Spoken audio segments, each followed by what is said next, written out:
این دستگاه پارچه بافیه، بهش شربافی به این هنر. چه نقشه تاروخی داره و بیش از 7000 سال خدمت این هنر.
چه پارچه خام، چه شال، چه لباس، هر چی که اینجا نیست دستگاه. این الان ابریشم همش.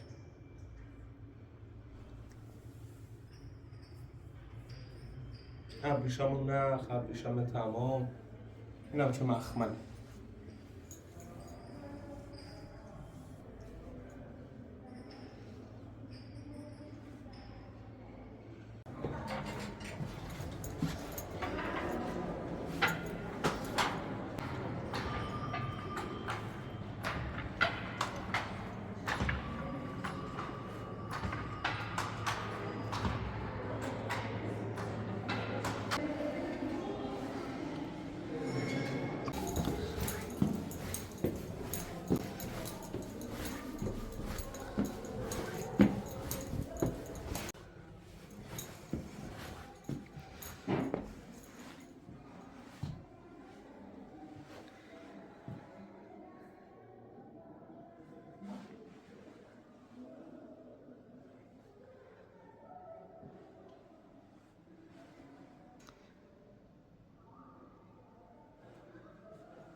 ماشینی روح نداره فرشی ماشین زیر روحیه.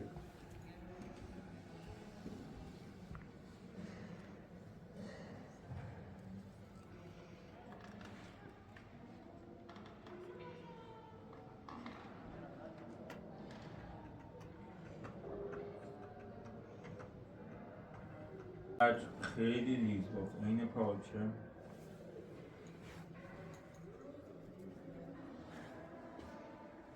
مثلا اون قرمزه هست روه اون مثلا یه ابریشم خیلی ریز بافته خودش هم ابریشم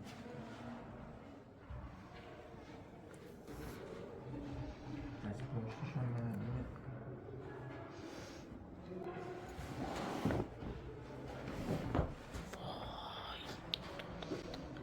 My God.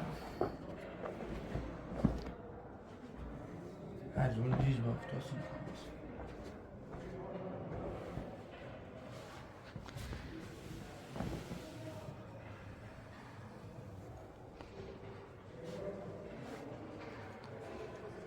این 570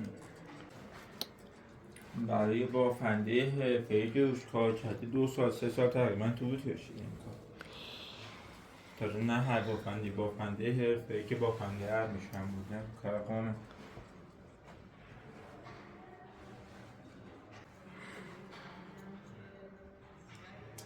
اینجاش هم سخت بافته است اینجاش که خالیه به نظر میاد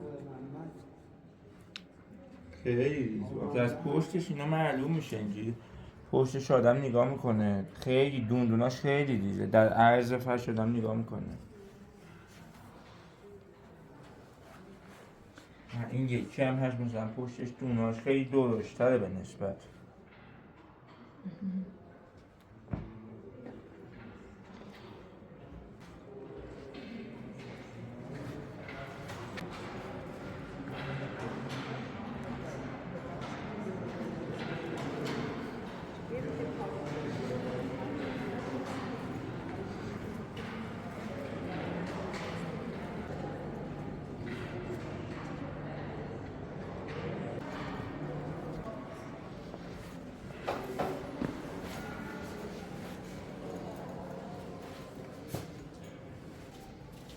تلفن خوبی خوبه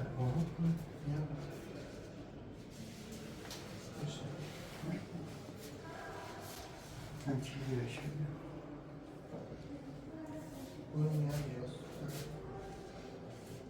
چی؟ هنو نیمده خونه چرا میاد؟ ماشو باختم ماشو پر میبینم چرا جلو رو میبینم